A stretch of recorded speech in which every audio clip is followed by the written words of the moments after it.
Hello Libra, great to have you here. My name is Shona. Today's reading is a general love forecast. As always, take the messages that resonate and release anything that doesn't. Don't forget to like and subscribe to stay connected with upcoming readings. Let's see what's headed your way, Libra. So welcome to your reading. First of all, I feel like you definitely have a lot of love and emotions for someone. And this person is stirring up a lot of affection within you. Like you really care about this person. And I feel like for some of you, it's to the extent where even if you can't be with them, you will care about them no matter what. So it's like a very deep soul connection that you have with another person where you want them to succeed. You want them to be okay. You want them to be happy, even if it's not with you. And so you help out this person possibly behind the scenes. I'm getting like you falling in love with someone who you consider a friend. And behind the scenes, you do a lot of things like for them. You could offer them advice. I feel like they're coming to you for advice because you have a very balanced way in which you see the world. So they kind of come to you. They're like, I'm planning to do this. What do you think? What are some of the potential pitfalls?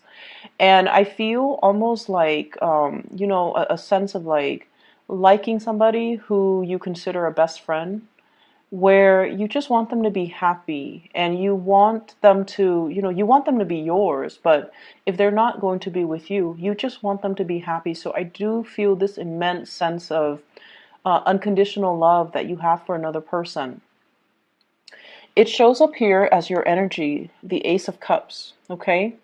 Having love for somebody, feeling this immense, immense love overflowing out of your heart to another person. And I feel almost like there is something here in the spread that's telling me something's not getting off the ground. You could be working with this person, they could be a friend, and so you might not want to mess up the working dynamics or the friendship. And as a result of it, you don't let your feelings known, even though you feel it immensely. The person that you're dealing with, they show up as the Ace of Wands. I'm drawn to the scars. This is somebody that might have a lot of scars on their hands. Like physically, literally, they might have a lot of scars. Or it's somebody that really grabs life by the horns. They're adventurous. They're risky. They might not stay around in one place. They're trying to make a lot of things happen for themselves. They're also somebody that you might feel they're not going to stick around. So I don't want to I don't want to kind of like limit their options. I don't want to keep them with me. I want them to roam. For some of you, you might be dealing with a fire sign, Sagittarius, Aries, or Leo. And there is a sense of destructiveness with this person. Either they are, prone to being very impatient and make bad decisions and impulsive and go after the first thing that they see, or there is a carelessness about them in the way that they live their lives. They might be here today, gone tomorrow. And I'm once again drawn to the scars. So it might be someone who's accident prone or somebody that likes to create, tension and conflict in a situation. And so as much as you care about this person, I feel like you don't feel safety in their love, or you don't feel like they're the right person for you, even though you feel an immense sense of attraction and just kindness and like this soulful connection that you have with another person. And I feel like for many of you, especially, I see a very strong singles vibe. For many of you, you're not short on suitors. You're not short on attention from other people. But there is somebody in your midst that is very dynamic, very different, very colorful. They bring a lot of excitement into your life. If you feel like you've just been going through the motions, working hard and just getting through things, work and home too. then I feel like this person, they bring a breath of fresh air, or they're so exciting to be around. But for whatever reason, you don't trust. It's like things are just not getting off the ground for whatever reason. Um, taking two steps forward, one step back. It's like things are very, very slow, even though there's a lot of attraction and there's a lot of love. Something's not getting off the ground. So I'm inclined to believe like could be a friend that you're falling for, or somebody in your work environment, and you don't want to ruin the dynamics. The person could also have a lot of suitors. This is a card about communication and the arrows of love. She's kind of either pushing for the communication, or she is blocking off the communication. It's somebody who is inundated by too many text messages, too many emails, too many messages, like through Messenger. So it's somebody that has a lot of attention, that a lot of people like, and they might have a lot of things going on in their lives, and they're trying to sort things out. They're trying to manage, and they're trying to, they might have a lot of options as well. And so you see them as someone who's quite popular, very dynamic, very fun to be around, but you fear that as much as you love them and as much as you feel for them, you just you feel like they're not a safe choice. They're not a traditional type of a person that you would, normally go for. They're different. And so it can feel a little bit scary. It can feel a little bit scary. I feel like you're dating somebody or interested in somebody who is very different from the types that you dated in the past. So I feel like some of you, if you've been dating, for example, investment bankers, you're now drawn to, like a football coach. So it's like something very unconventional, and it's thrilling and exciting. It's somebody with a really good, like they have a lot of life experience under their belt, and it's somebody that has traveled a lot. It's somebody that is, they see the world as a place to explore. And if they come to you and they're like, hey, let's go exploring, you feel like you can't really trust them to be a good relationship partner. Just because they're more adventurous, more daring, more of an adrenaline junkie, you feel like you can't really trust them as a relationship partner. But I feel like your assessment might not be accurate. They might be, into the adrenaline rush, but that doesn't mean they're going to carry that into their relationship and say like, oh, I'm not monogamous, because one person's not enough for me. I don't feel that way. So I feel like, what they do to find the thrill in other areas of their life doesn't really translate over into their love arena. So I feel like you might need to, really look at this person and how their patterns in relationships and how they live their lives. But I feel like they're very honest and very truthful. But I feel like something's not really getting off the ground because you fear the connection. I feel like for others of you, there's another relationship partner as well. And what I have is somebody that's offering you something very solid, someone who's very hardworking, somebody who's like a safer choice. They're predictable, they're romantic. They're also like, they don't leave when the going gets rough. And they're somebody that stays around. They don't really like to experiment. They like the tried and true, and they're like a creature of habit.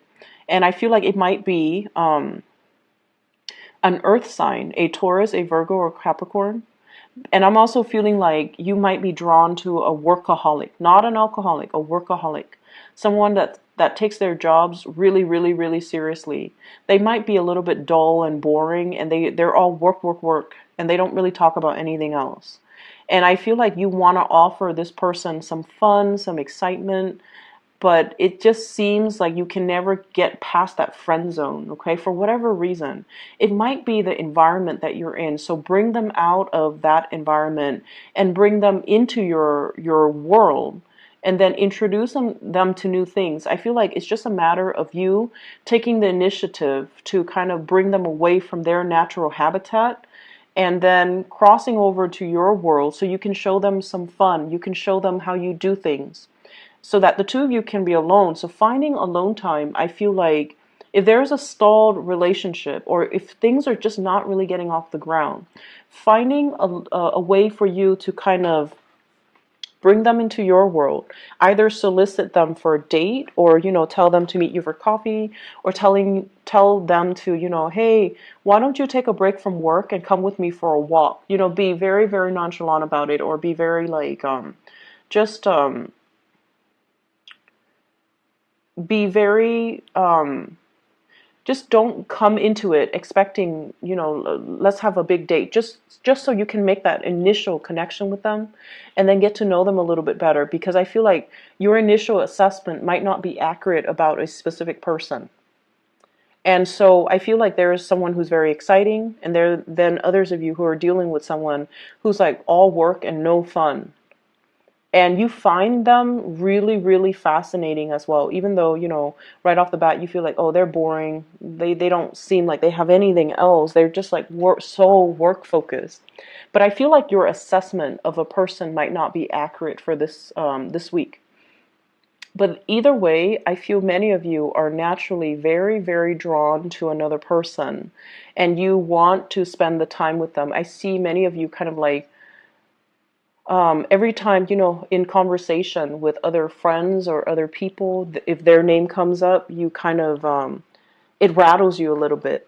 And I see somebody like right outside your door, you're outside their door, kind of hovering, trying to rehearse in your mind, like, what should I talk to them about? How should I need to plan out the conversation so that I have something to say. Otherwise, there's going to be that awkward silence. So I feel like you're trying to rehearse a conversation in your head, or you're trying to think of like talking points so that the conversation doesn't lag, or there's no lull in the conversation, and that would in turn, create the awkward silence. I see you wanting to get to know somebody, wanting to like, get them out of their element so that you can get to know them more on a personal level. But nothing is really being done. It's like admiring somebody from afar, but there's no concrete actions taken from your end to make it a reality. Okay, so this is something we need to work on. We need to make our intentions a little bit more known, and we need to be a little bit more verbal with, hey, why don't you take a step away from work and, go for a walk with me, or get some coffee with me. Or you can say like, you've been working really hard. You want to take a break and, do this with me. I feel like that would be a really non-threatening, non-committal way to spend time with somebody in a platonic way without giving your intentions away. So if you don't want them to know that you like them, but you want to spend one-on-one time with them, it would be a really good way for you to, get your foot in the door, okay? Other areas of your life, Libras, I feel like the emotional life spilling into this spread here.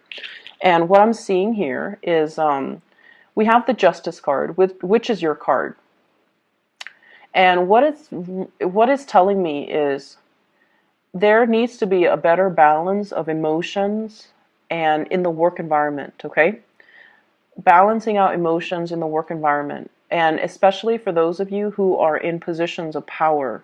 We have the Emperor here. This is someone who is very prominent, very revered and respected in the work environment. So if you are in a work environment where you're managing people, you're managing personnel, you need to learn to be very, very impartial and very fair. So that means treat one person the same way that you would treat another person. And, it seems very, very intuitive, right? But I feel almost like, and this is a natural inclination for all of us, we have people that we gravitate towards. We have people that we like more than others. We have people that we're a lot more compatible with than other people.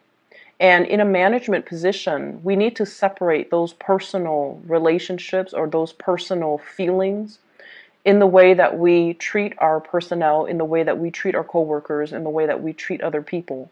So erring on the side of fairness and integrity, I feel like that's going to be very crucial for you. It sets you apart as management material. And it also creates an environment, like a really good working dynamics in the team atmosphere, where people can come to you because they know that you are very impartial, and they know that you are fair-minded, and you won't, um, so that you will give proper advice to everybody. So I feel like, being a lot more impartial, being more understanding, and being a little bit more, it's like taking the moral road, okay? Taking the high road, living up to your true potential, being a really good leader, and being very impartial in how you deal with your subordinates. And then for others of you who are not in management, supervisory, positions, I almost feel like you might be experiencing this in a work environment where you are admiring somebody because of their ability to solve problems, or their ability to be very impartial and very fair. Even if they don't like somebody, they don't make it known. They just treat everybody like one person is exactly like the next. And I feel like that's really going to create like a paradigm shift within you. And I feel like you are in awe and admiration of this person. I see some of you as well, thinking about possibly shifting into a new work environment, or having to travel a lot for work. I see you signing up for assignments. I see you as well. Um, I feel like we have here the Two of Wands and the Chariot. Both of these are travel cards, long distance travel. Traveling in order to land a work assignment. Traveling and then coming back, and then disseminating information or sharing information. So I see like you traveling from one place to the next, or going from your branch to another branch, seeing how they do things, and then bringing that information and that knowledge back to your company, and talking to a higher up, a supervisor or manager, and sharing the information. I see some of you as well, sometime for this week, being called upon to kind of like provide honest feedback on a person. And I feel like if you're one of your employees or one of your coworkers might put you down for a reference, and you're getting some callback. And I feel like if you have somebody that you feel is underperforming, they ask you, can you be my reference? And you don't know what to say. You don't want to lie and say, yes, I will give you a sterling, letter of recommendation. But at the same time, you don't want to say, no, I will not, and hurt their feelings. So there are a lot of like middle ground things that you kind of need to work on. And there are just, honesty is the best policy, okay? Don't worry about upsetting people. If they're upset, that's kind of on them. You need to be truthful and honest. And I just feel like you're kind of stuck between a rock and a hard place. You don't want to hurt someone's feelings, but at the same time, you might not feel like you want to recommend them for something. So I see that element coming in here. And I see you, whenever you're in a work environment, you work really hard. You go above and beyond to make sure that you know the ins and outs of how to do your job. And I feel like you're very thorough when you do your job. And so when people are not as adept as you when it comes to fulfilling their job responsibilities to the best of their capabilities, I feel like you don't really have the patience to deal with them. So be careful about that too. And I mentioned this for Virgo, but I feel like the energy is also coming in here. Honesty is the best policy. Err on the side of, neutrality, but at the same time, you are someone that people look up to. So make sure you set a good example, okay? I'm going to leave it at that. I hope the reading is helpful for you guys, Libra. Happy